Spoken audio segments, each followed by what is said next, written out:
नाज़रीन, प्रोग्राम है गुफ्तगू और मैं हूँ आपका मेज़बान मुस्तफ़ा कमाल पाशा।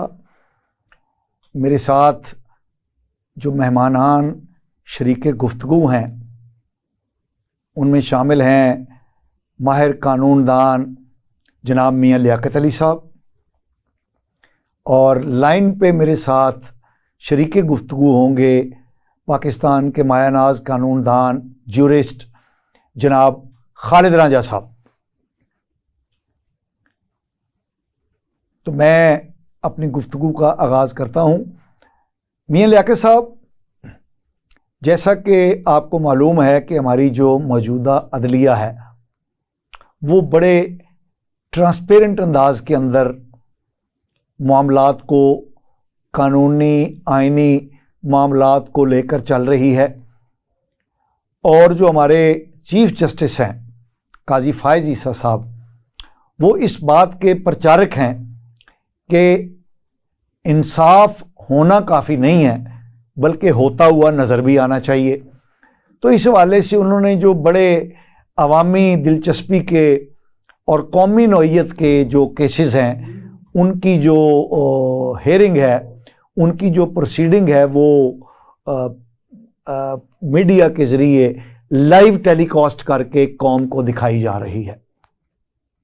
तो इस वक्त जो एक बहुत बड़ा कौमी अहमियत का केस ज़ेरे बहस है और वो लाइव टेलीकास्ट भी हो रहा है, वो है जस्टिस शौकत सिद्दीकी साहब की बरतरफी, और वो केस जो उन्होंने दरख्वास्त दी थी जुडिशल कमीशन में अपनी बरतरफी के हवाले से, तो उस पर जो है वो हियरिंग हो रही है। उस केस के हवाले से आपकी क्या इनटेक है? पहली बात तो ये है कि क्या इस केस को दोबारा सुन के इस पर फैसला किया जाना चाहिए, उनको इंसाफ मिलना चाहिए? देखें, ये आपने इंट्रो में कहा कि कौमी नौइयत का, इससे इंसाफ अदालतों की हद तक तो मतलब एक तअस्सुर कायम होगा कि क्या हुआ और क्या होना चाहिए था और क्या होने जा रहा है। लेकिन on the other hand side इसको देखा जाए, अगर कानूनी नुक्ता नज़र से परखा जाए, तो इस केस में देखें, एक बार जब एक केस इस तरह का हो जाता तो उस पर बहाली तकरीबन अभी तक की यही प्रैक्टिस है कि नामुमकिन है। हाँ, अगर उसके जो नकाइस हैं या जो हुआ उस वक्त वो ट्रांसपेरेंट हो रहा है। और जनाब अपने मियां साहब खालिद रांझा साहब हमारे साथ लाइन पे हैं। खालिद रांझा साहब, अस्सलाम वालेकुम। अस्सलाम वालेकुम जी। मुस्तफ़ा कमाल पाशा सर, मैं आपका मेज़बान हूँ और हमारे साथ स्टूडियो में तशरीफ़ रखते हैं माहिर कानून हैं मियाँ लियाकत अली साहब। तो हम गुफ्तगू कर रहे हैं जस्टिस शौकत अजीज़ सिद्दीकी केस की, कि जो अदलिया के अंदर, सुप्रीम कोर्ट के अंदर इस केस की हेयरिंग हो रही है, उस वाले से। तो मैं ये जानना चाहूँगा कि आपकी इस केस के बारे में क्या राय है, कि क्या ये दुरुस्त हो रहा है और उनको इंसाफ मिलता हुआ आपको नजर आ रहा है? गुजारिश है, जहाँ तक जज साहबान का ताल्लुक है, बिलखसूस वो जज साहबान जो सुप्रीम जुडिस से ताल्लुक रखते हैं, उनके मुतालिक तो हमारे आइन ने एक स्पेशल प्रोसीजर अडॉप्ट किया हुआ है। एक स्पेशल काउंसिल बनी हुई है और जिसका हेड जो है वो चीफ जस्टिस पाकिस्तान होता है। तो उसका तो एक तरीका मुख्तलिफ है आम केसेस के से हट के, और उन केसेस में भी बार ये कहती है कि जी इंसाफ होता नजर आना चाहिए। पहले ये था कि ये यहाँ तक अदलिया का ताल्लुक है, किसी और को पता नहीं चलना चाहिए। It was hush hush approach. अब रिसेंटली हमने ये कहना शुरू कर दिया कि ये सबको पता चलना चाहिए, सबके सामने ट्रायल होनी चाहिए। लेकिन असल बात तो ये है कि लोगों का ये फेथ कि जी जो इंसाफ हुआ है और इंसाफ के मुतल्लिक सजा जजा जो है वो मुल्क के हमने बड़े जज जो हैं उनको तयन किया हुआ है। तो यहाँ तक एक बात तो मैं जरूर आपसे पूछूंगा कि जो जज ये कहे कि मुझे जज जरूर बनाओ, तो फिर वो बंदा है जो ख्वाहिश करता है जज बनने की, और जो बंदा ख्वाहिश कर जज बनने की वो खायन हो जाता है, ही इज नॉट क्वालिफाइड। बड़ा अजीब लगता है जज खड़ा है हाई कोर्ट में किसी जज के सामने और तरला कर रहा है कि मुझे जज रहने दो। ये तो कोई बात नहीं। मैं तो बतौर वकील में समझता हूँ कि जो बंदा कोशिश करता है, स्ट्राइक करता है, सिफारिशें करता है कि जी मुझे जजी मिलनी चाहिए, तो वो तो बेसिकली खायन हो जाता है। और बेशुमार पेशे हैं, लेकिन जहां तक अदलिया का ताल्लुक है, अगर वहां बैठा हुआ जज को नोटिस दिया गया हुआ हो, तो कौन सा आदमी है जो बाजार में या गली में या कभी कूचे में इस बात का कहेगा अपने आप को कि जी मुझे इस बंदे पे एतबार है। The man who comes to the chair अच्छा by dint of Khalid somebody Raja else, साहब, तो ये वो बात कर रहे disqualified है। हैं। अब तो आपने जो बताया कि जज के मुतालिक एक मखसूस तरीक़ेकार है, जुडिशियल काउंसिल होती है जिसको हेड करता है चीफ, तो ये जुडिशियल काउंसिल ही 5 रुकनी बेंच, जुडिशियल काउंसिल का 5 रुकनी बेंच है जो जस्टिस शौकत सिद्दीकी के अपील की ये वो हेयरिंग कर रहा है, और वो हेयरिंग जो है वो बराह रास्त आवाम को दिखाई जा रही है। हाँ, ये मैं तो कह रहा हूं कि ये ऐसा नहीं होना चाहिए। जो आदमी नॉर्मल प्रोसीजर के बीच में रहेगा उसके सजा जजा में मुझे एतबार होगा और मैं उसे सही समझूंगा। अगर मेरे इंसाफ के लिए आप एक नया फर्ज ढूंढते हैं, एक नया तरीका ढूंढते हैं, तो उसमें किसी को भी एतमाद नहीं होगा। नहीं खालिद राजा साहब, कोई नया तरीका तो नहीं, ये तो सुप्रीम जुडिशियल काउंसिल का बेंच ही वो हेयरिंग कर रहा है उनकी अपील की। उन्होंने जुडिशियल काउंसिल में ही दरखास्त दी थी। सुप्रीम काउंसिल के ऊपर कोई उसको रेगुलेट ज़ाब्ता फौजा नहीं करता ना, उसको रेगुलेट आइन करता है। और उसमें यही भी आपने लिखा दिया हुआ है कि जी जो कार्रवाई हो दफा 204 से 9 तक, उसमें किसी अदालत को समाअत का इख्तियार नहीं। अब जज साहबान खुद ही रास्ता निकालेंगे तो फिर उससे मैं समझ रहा हूँ जो फैसला करने में जज है उसकी नफी हो। तो आपका कहना यह है कि ये जो हेयरिंग हो रही है, जो सुप्रीम कोर्ट के जज ही सुप्रीम जुडिशियल काउंसिल के बेंच में बैठकर ये जो उनकी अपील की समाअत कर रहे हैं, ये दुरुस्त नहीं है? नहीं, उनका अगर जहां बैठे हुए थे अगर वहां नहीं कर सके, उसको इंसाफ दे सके, तो फिर मैं समझता हूँ this is something odd in the matter of criminology. और क्या सिद्दीकी साहब पहले जज है कोई? हमने कितने जज निकाले हैं इस प्रोसेस के जरिए, कितने जजों के मुतालिक ये अप्लाई होता है। और दुनिया भर में ये है, ये नहीं कि हमारे मुल्क में, दुनिया भर में there is a judicial council which decides the fate of a जज। और हमने उनको देख के आइन का हिस्सा बनाया हुआ है, इसमें कोई शक नहीं। लेकिन हमारा प्रॉब्लम ये है कि हम समझे अगर फैसला मेरे हक में नहीं है तो फैसला गलत है। हम तो तब उसी फैसले को मानते हैं जो हमारे हक में हो। तो इसको मैं समझता हूँ, इसे कहते हैं, मैं तो ये बिलीव करता हूँ कि जजेस की अपॉइंटमेंट, जजेस की रिमूवल, उनकी डिसमिसल, इसको सीरियस अमल है और इस पे टाइम देना चाहिए। और उन जजों को एहसास होना चाहिए कि कल को मेरी भी पकड़ हो सकती है। ओके मियां साहब, आपने खालिद राजा साहब की गुफ्तगू सुनी, आपकी इंटेक क्या है इस पे? मैं बिल्कुल जी मुत्फिक हूँ राजा साहब के साथ, जो कि उन्होंने कहा कि बिल्कुल नहीं, मतलब जो एक बंदा दरख्वास्त दे रहा है, एक मतलब अपना आईनी चारागोई कर रहा है जो कि आईनी नहीं है। जैसे राजा साहब ने कहा कि नॉर्मली जो भी एक बार इस प्रोसेस के ज़रिए उसकी मतलब चला जाता है, रुखसत हो जाता है, रिमूवल, डिसमिसल, जो कुछ भी हो जाता है, बरतरफी हो जाती है, नॉर्मली वो नहीं होता, वापस नहीं उनको लिया जाता और ना ही ये प्रैक्टिस अडॉप्ट की जाती है। दूसरी बात आपने की जो ओपन हेयरिंग, उसमें भी ओपन हेयरिंग वो मामला तो ठीक है, जैसे आपका कहीं को इलेक्शन का आपने डिस्कस कर लिया, देख ही लिया आपने, उसके बाद रिजल्ट क्या हुआ, मतलब ऐसे मामलात को लें जैसे इलेक्ट्रिसिटी है आपका, ऐसे मफादे आमा के, कि उसमें पब्लिक क्या कहती है। कुछ मामलात होते हैं जहां फिर जजेस को भी वो साइड लेनी पड़ती है कि ताकि पब्लिक में कोई भी चाहता है, हालांकि जज तो वो होता है उसको पब्लिक की ओपिनियन के साथ बिल्कुल डिसएग्री होता है कि कोई अच्छा कहे, उन्होंने तो आइन और कानून के मुताबिक फैसला करना होता है। लेकिन जब हर बंदा देख रहा होता है तो कहीं ना कहीं ये सॉफ्ट कॉर्नर आ जाता है कि सारी दुनिया क्या कहेगी। तो मेरी नज़र में तो ये जो जस्ट शौकत सिद्दीकी वाला केस है ये बनता ही नहीं था, अभी इस लेवल पे बनता ही नहीं था।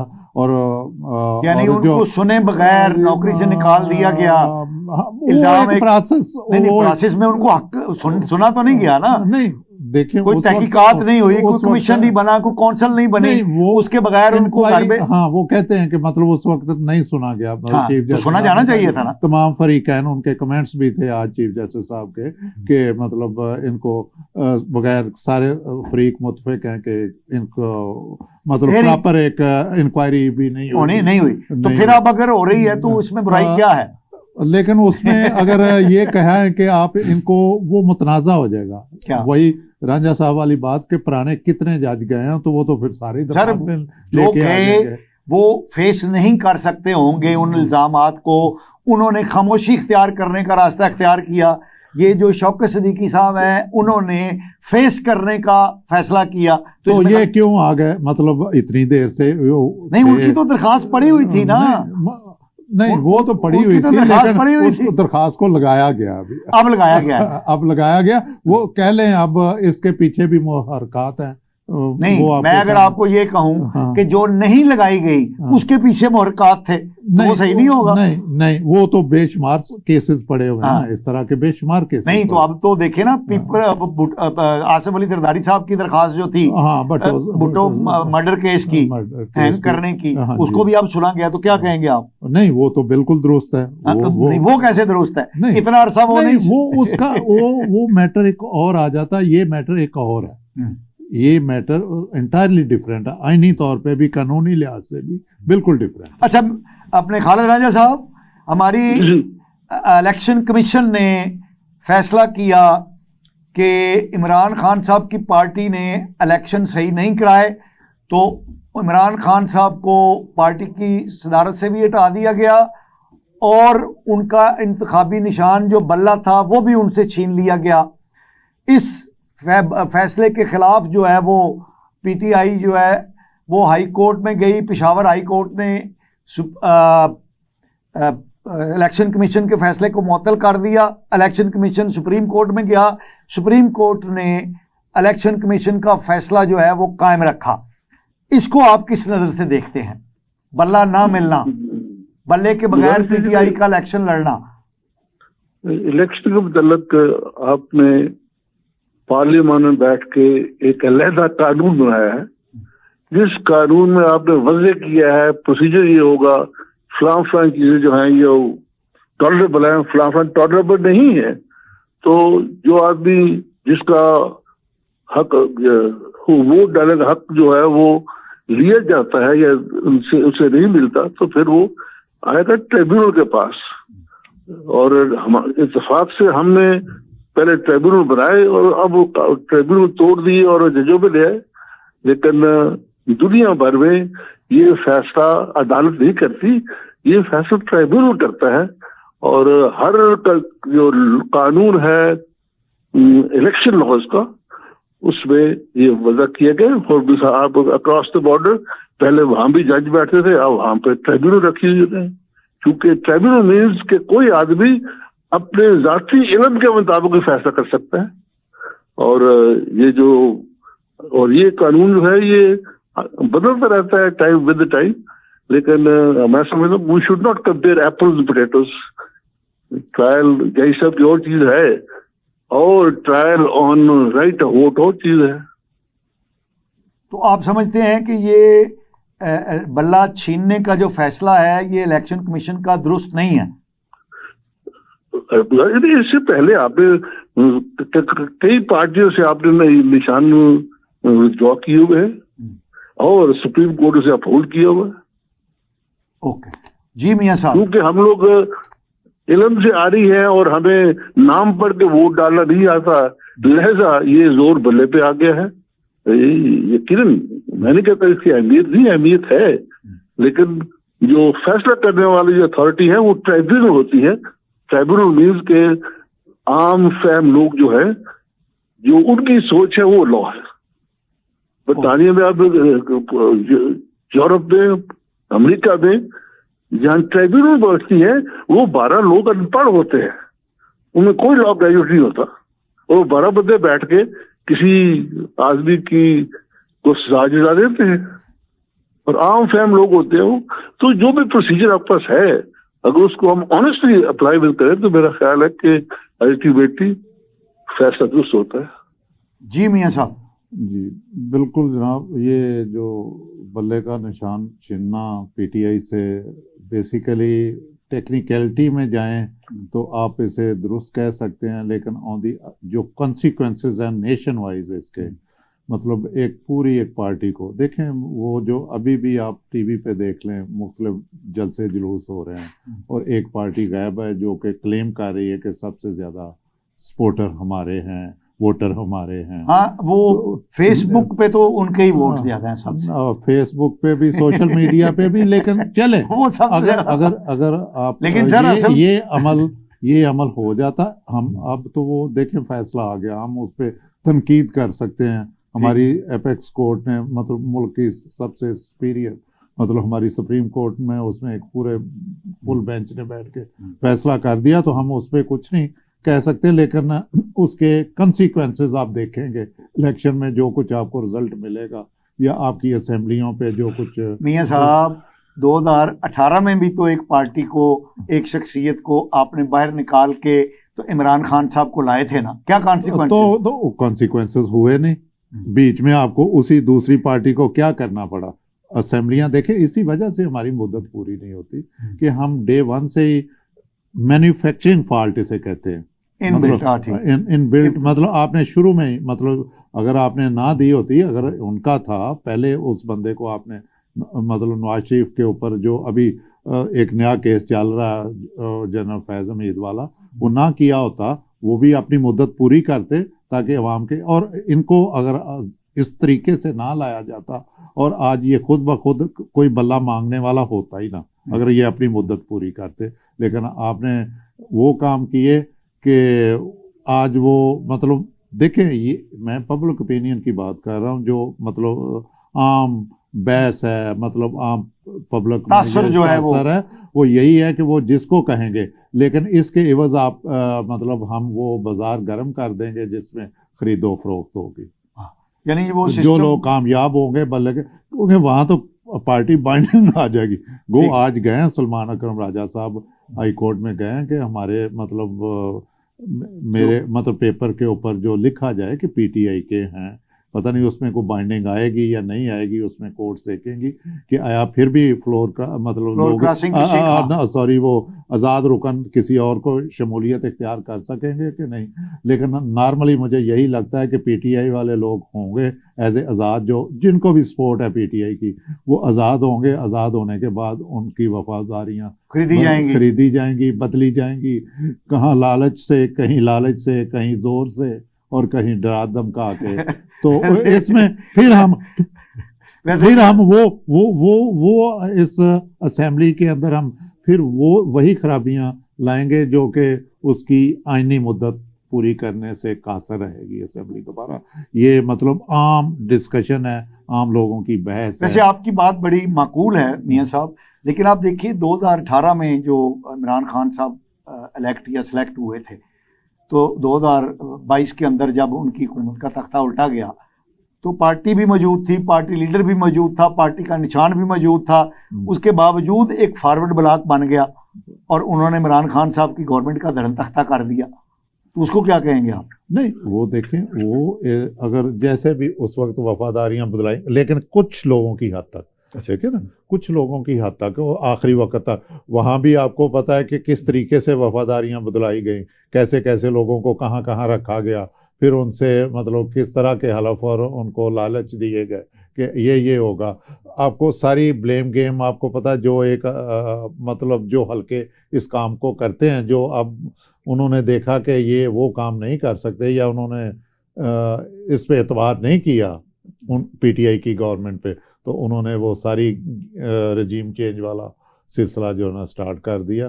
तो वो तो देखें किसी हद तक था। अच्छा, वहां तो मैं समझता हूँ पार्टी की अपनी अहमक होने की वजह से ये सारे मामला जो हैं आगे जो गड़बड़ हुए हैं, वो हुए। अदरवाइज उनके पास तो एक हैंडसम मौका था कि वो असेंबली में रह के तो वो भी चेंज कर सकते थे, गेम चेंज। नाजरीन, हमारी गुफ्तगू जारी रहेगी, हम एक शॉर्ट ब्रेक पर जा रहे हैं, हमारे साथ रहिए।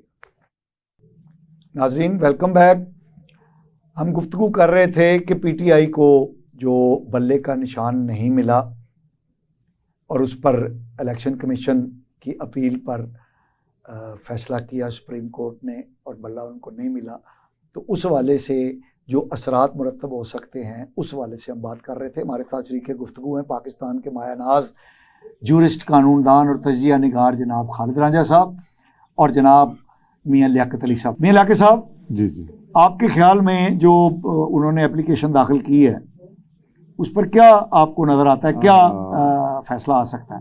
बिल्कुल, उन्होंने सलमान अकरम राजा एक बड़ा सीजन हैं और बड़ा तजर्बाकार और बड़ी मुनासिब एप्लीकेशन उन्होंने। वैसे तो ये है कि वो तमाम जूरिस्ट, तमाम वकला जो पीटीआई के साथ शामिल हो गए हैं वो बड़े माशाल्लाह समझदार लोग ही हैं, मतलब कि अपना काम छोड़ के जो असल उनका पेशा है वो छोड़ के तो एक पार्टी की मतलब टिकट लेना शुरू कर दी है। बहुत आला लोग हैं ये।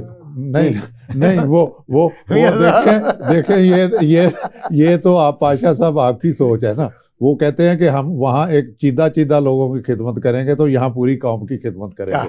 क्या ख्याल है?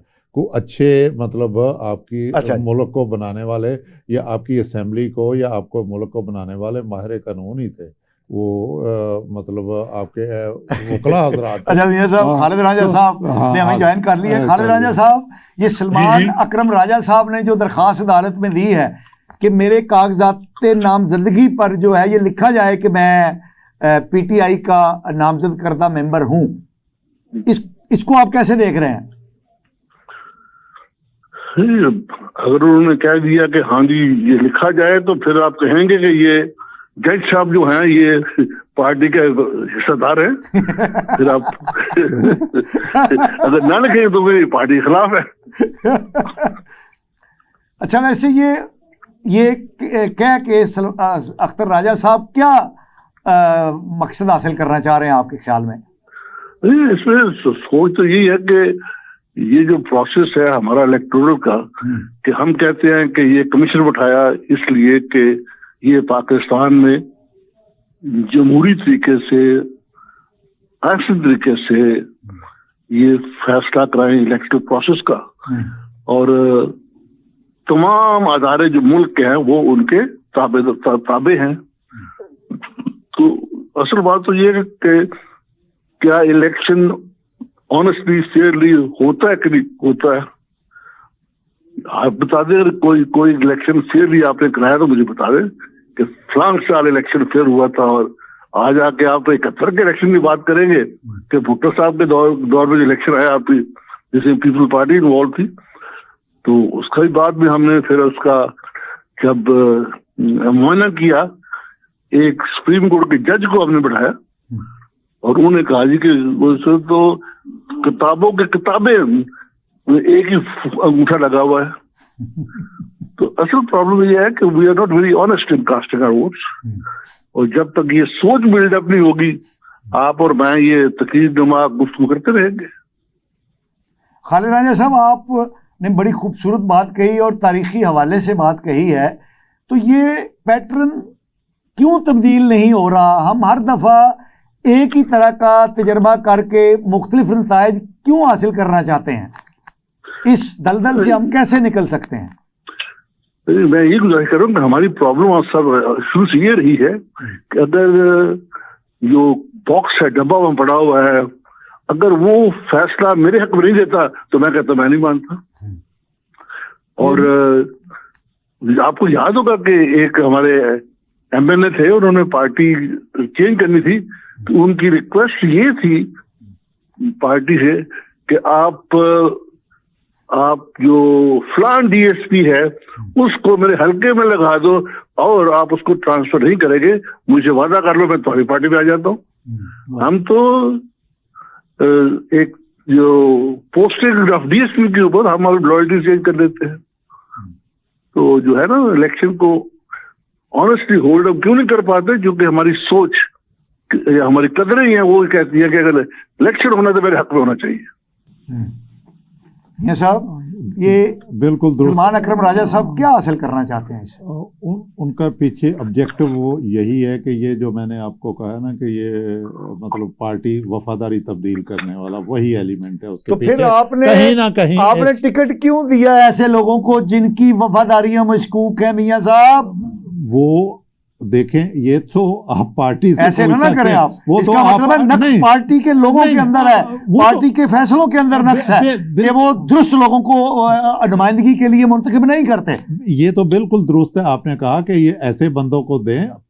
प्रीवियसली भी तो पीटीआई के साथ क्या हुआ है, ऐसे लोग उनके मतलब वो लोग आ गए जो तमाम पार्टियों के नकारा या उनसे निकाले गए या खुद किसी लालच की वजह से छोड़ के या किसी और अदारे ने या किसी मुख्तदर हल्के ने उनको राग़ब किया तो वो छोड़ के आ गए। तो वो तमाम मुफाद परस्त टोला था। तो बात तो असल यही है कि ना तो हम वोट डालते हैं ना वोट की एहतराम करते हैं, क्योंकि वोट मैं डालूं अकरम को निकले असलम को, ये फेयर एंड फ्री इलेक्शन नहीं है। जहां मैं डालूं वहीं निकले और उसकी कदर की जाए। मैंने आपको कहा ना कि मतलब अगर आप नवाज शरीफ को मुकम्मल कर लेने देते तो अगली बार नवाज शरीफ क्लीन स्वीप हो जाता, वो बिल्कुल ना आता। अगर इमरान खान की मुद्दत पूरी कर लेने देते उनको, मतलब उनकी पार्टी को, तो तब ये भी आउट हो चुके होते, क्योंकि 70% लोग उनके मुखालफ हो चुके हुए थे कारकर्दगी की वजह से। अब तो आपने उनको निकाल के हीरो बना दिया और इस स्टेज पे ले आए हैं कि अभी उनके जीतने के, अगर आप जो कह रहे हैं ना लेवल प्लेइंग फील्ड, अगर मतलब इक्वली लेवल प्लेइंग फील्ड दें तो उनके चांसेस बहुत ज़्यादा हैं। अगर आप अल्लाह ना छीना जाता उनसे तो वो यहाँ आपको पता हमारी कम्युनिटी कितने परसेंट है। हम तो पढ़े लिखे लोग भी जो है ना, मतलब देखें, मतलब मैं उसकी एग्जांपल आपको, मैंने रिसेंटली अपने बार में एक वोट डाला तो मतलब जितने 9-10 वोट होते हैं तो एक वोट पे मैंने भी, मतलब जिसने मतलब मास्टर डिग्री होल्डर ने भी, मैंने भी एक वोट पे गलती कर दी। मतलब वो हो गया, ठीक है। तो वो तो तबका ही हमारा जो 70% 80% तबका है, उन्होंने सिर्फ निशान पे वोट डालना। अच्छा खालिद राजा साहब, आप ये समझते हैं कि पीटीआई ने जो वकला को ज्यादा से ज्यादा टिकटें दी हैं उससे कुछ हमारे इलेक्टोरल प्रोसेस के अंदर वकला की मौजूदगी, बराह रास्त मौजूदगी के बायस कोई जो ट्रांसपेरेंसी है वो ज्यादा हो सकेगी, या इसका कोई और फायदा हो सकेगा इस पूरे प्रोसेस को? ये तो पार्टी का इस्तेकाक है ना, जिसको मर्जी वो सीट दे जिसको ना दे।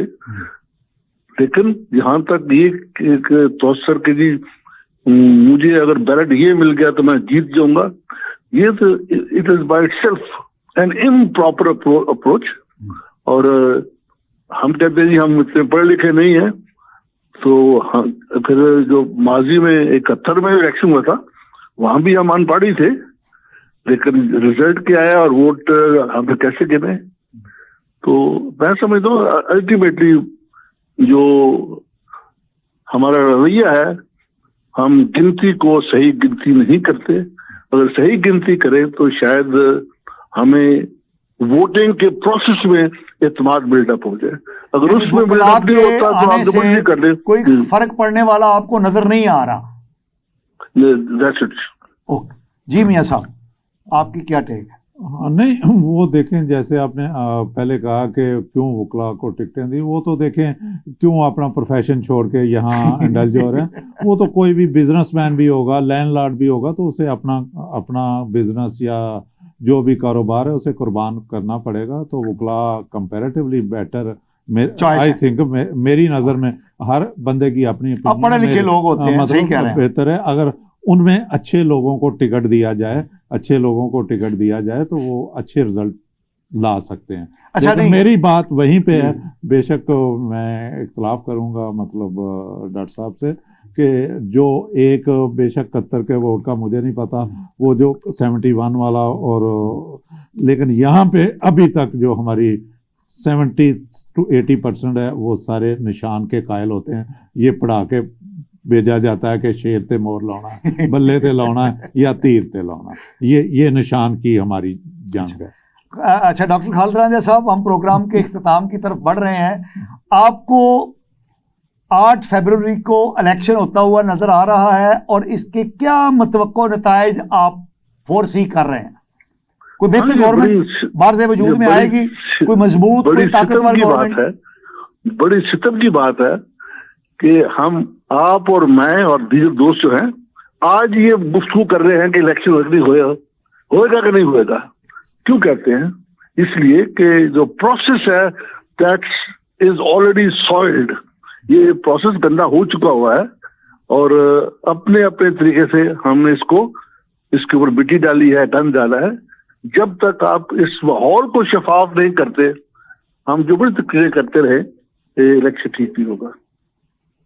जी मियां साहब, बिल्कुल दुरुस्त कहा, बिल्कुल आई एग्री विद रांझा साहब। जिस बात को हम अभी से डाउटफुल हो गए हैं, जिस चीज़ के बारे में कोई कहता होने हैं, कोई कहता अभी भी कहते नहीं होने हैं, मतलब हाफ हार्टेडली लोगों के, ये पहले इलेक्शन है, मैंने मतलब बड़ी अरसा दराज के बाद के अभी तक लोगों को यकीन नहीं आ रहा कि ये इलेक्शन होने हैं या नहीं, क्योंकि कल किसी दिन आप 4 यूनिवर्सिटियां कहीं बंद कर देते हैं, कहीं आप थ्रेट अलर्ट जारी कर देते हैं, कहीं आप कुछ कर देते हैं, तो वो बेयकीनी की कैफियत है।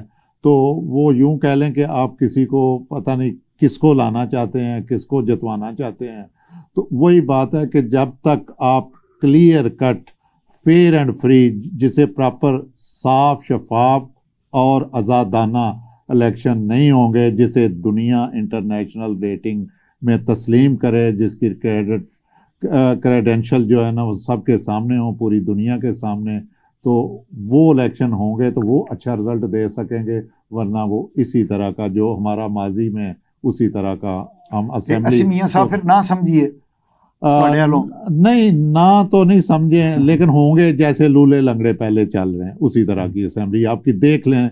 आपकी असेंबली कभी भी सादा अक्सरियत से भी, मुझे आप सामने रिजल्ट आ जाएगा हमारी, मतलब अल्लाह करे वो तो बज़ाहिर 90% तो लग रहा है कि इलेक्शन होंगे बज़ाहिर, लेकिन सादा अक्सरियत, और कौन लग रहा है कि कौन आ रहा है वो तो बज़ाहिर जो हालातों वाक़यात हैं वो तो नून के हैं, नंबर 1, नंबर 2 पीपी है, तो पीटीआई आगे उनका नसीब है, मुकद्दर है जो वो ले लें। तो फिर उन्होंने किसके साथ जाना, इस्तेहकाम पार्टी भी आपके सामने है, जहांगीर तरीन साहब भी मैदान में उतरे हुए हैं, उन्होंने किस करवट उनका ऊँट बैठेगा ये तो जानने वाले जानते हैं, जिन्होंने उसको ये देखे ना, ये बातें हमारे जैसे लोग यहाँ बैठ के मतलब हम प्रिडिक्शन कर रहे हैं कि पता नहीं कोई करवा रहा है, कौन किसको क्या कह रहा है, किसको कहाँ, तो उस क्या नताइज होंगे। जबकि लोगों के वोट से गवर्नमेंट आनी चाहिए, जैसे भी हैं, जिसको भी सिलेक्ट करते हैं उनको लाएं और उनसे काम लें, और सारे लोग उनको चेक एंड बैलेंस रखें आइन में। डॉक्टर खालिद रांझा साहब, ये जो पाकिस्तान इस वक्त सियासी, मुआशी, मुआशरती और सफारती मसाइल में उलझा हुआ है, इसको मुख्तसरन आप बताइए कि किस तरह निकाला जा सकता है इन बहरानों से। एक जो आपने जिक्र किया ना कि हम बहरान में फंसे हुए हैं, मैं सवाल कर तो अच्छा नहीं लगता, लेकिन हमने कब नहीं कहा, किस इलेक्शन में नहीं कहा कि हमारा मुल्क एक बहरान में फंसा हुआ। जब भी इलेक्शन हुआ है उससे पहले ये गुफ्तगू होती है कि जी हम तो बहरान में फंसे हुए हैं। तो ये अल्फाज क्या कि एस्टेब्लिशमेंट मैनेज करती है, और जिसके साथ जैसे मैं मोटी जुबान इस्तेमाल करते हुए, ये इलेक्शन तो फिर जिताना थानेदार नहीं है ना, establishment which varies from time to time. और आज भी हमने मैसेज ये दे दिया है अपने ईवानों से कि establishment holds the rails to the cart. Establishment ही मैनेज करेगी कि किसने कितने वोट लेने हैं और किसने कितने नहीं लेने हैं। तो इसका मतलब ये है कि पहले की तरह ही बहुत नताइज important। आएंगे जो एस्टेब्लिशमेंट चाहेगी और उसके नतीजे में एक कमजोर सी हुकूमत बनेगी, तो इसका मतलब है हम जहां खड़े हैं वहीं पर खड़े रहेंगे। नहीं, अच्छी बात है, हम कोशिश तो कर रहे हैं, लेकिन फैक्ट्स की बात करते हुए मैं समझता हूं कि हम तो बहाना भी नहीं सीखते कि जी हमें बहाना क्या करना चाहिए। आपको याद होगा कि जब मार्शल लगा 58 में, तो सबसे पहले फौजी जी थे वो दूध चेक करते थे, और चबुर्जी पे एक 3-4 दोस्त खड़े हुए थे वर्दी में जो दूध चेक करते थे। तो तब साथ ही साथ कोड़े मारते थे। तो एक उन्होंने टांगा, एक रेड़ा रोका, दूध दीजिए कि ये बर्तन, तो जब उसको खोला तो उसमें एक डड्डी चढ़ दी थी भाई। तो वो जो मालिक कहता है, सर जी कोड़े मारो तो पर मेरी गाल छोड़ लो, एक मेरी गाल छोड़ लो। उसने कहा हाँ बताओ क्या बात पाई जिन्हें ना जी डैडी ये तां तर दी मैं मज चोण तो पहला मज नूं पानी पियारी छपड़ो। तो उन्होंने कहा कोड़े 2 और ला दो, इन्हें बहाना करना में नहीं आया। जी मियां साहब, हाल क्या है? हाल तो देखें, कोई ना कोई कुछ ना कुछ आपको सिंसियर अच्छी क़यादत आगे लाना पड़ेगी। उस क़यादत के बगैर पढ़े लिखे लोग हों, पढ़े लिखे तो अभी भी हैं, मतलब ये कोई तलीम व तरबियत वाले लोग जिनके दिल में खौफ खुदा हो, मुल्क के लिए दर्द हो, कायदे आज़म जैसे, लियाकत अली खान जैसे, सरदार अब्दुर्रब निश्तर जैसी ऐसी क़यादत जो जिनको सिर्फ और सिर्फ कौम का ख्याल हो, ऐसे लोग लाएं। और उन्हीं के मतलब जिनके मतलब ये नहीं कि ऐसे लोग नहीं हैं। हमने प्रोसेस ऑफ इलेक्शन इतना कॉम्प्लिकेटेड और इतना महंगा कर दिया है कि आम आदमी की बसात नहीं रही। हालांकि आपको पता है कौन सा तबका है जहां हमारी मिडिल क्लास ने परफॉर्म नहीं किया? कभी देखा आपने अलीट सियासतदानों में या बहुत अलीट लोगों के घरों के बच्चे, किसी ने CSS टॉप किया हो, या किसी ने को अब्दुल कदीर बड़ा डॉक्टर बना हो, या कोई मतलब जिसने हमारा फिजिक्स का नोबेल प्राइज़ लिया हो, ऐसे कोई साइंसदान? ये सारे मिडिल क्लास थे। तो आप मिडिल क्लास को तो उस प्रोसेस में नहीं आने देते। आपकी MQ में आई थी ना, वहाँ पे एक होल्ड था एक बंदे का, उसने सारी मतलब जमात का सत्यानाश करके रख दिया, लेकिन अभी भी उनकी मिडिल क्लास वहाँ आ सकती है। हमारे प्रोसेस ऐसा नहीं है। हम मिडिल क्लास में लोग, लोअर मिडिल क्लास में लोग ऐसे हैं, उनके बच्चों में है, चूंकि उन्होंने दोनों तबके देखे हुए हैं, ऊपर भी और नीचे भी।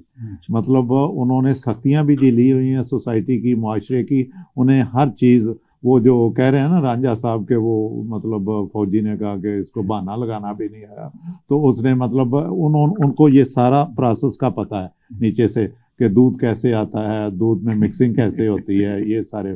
तो वो ऐसे ही लोग कंट्रोल कर सकेंगे। और अल्लाह करे, हम उम्मीद, लेकिन ये कि हमें ऑप्टिमिस्टिक रहना चाहिए, अल्लाह से उम्मीद भी रखनी चाहिए और कोशिश करनी चाहिए, क्योंकि उम्मीद तब बांधी जाती है जब कोई कोशिश करता है। तो हो सकता है कोई ना कोई अल्लाह का नेक बंदा हमारी असेंबली में पहुंचे और जिसके ज़रिए से। नाजरीन, आपने हमारे मुअज़्ज़ज़ मेहमानों जनाब डॉक्टर खालिद रांझा साहब और जनाब मियाँ लियाकत अली साहब की गुफ्तगू सुनी। मैं अपने इन दोनों मुअज़्ज़ज़ मेहमानों का शुक्रगुज़ार हूँ कि आप हमारे साथ शरीके गुफ्तगू हुए और अपने ख्यालात आलिया से हमारे नाज़रीन को मुत्तला फरमाया। नाज़रीन, अगले प्रोग्राम तक के लिए अपने मेज़बान मुस्तफ़ा कमाल पाशा को इजाज़त दीजिए। अल्लाह निगहबान।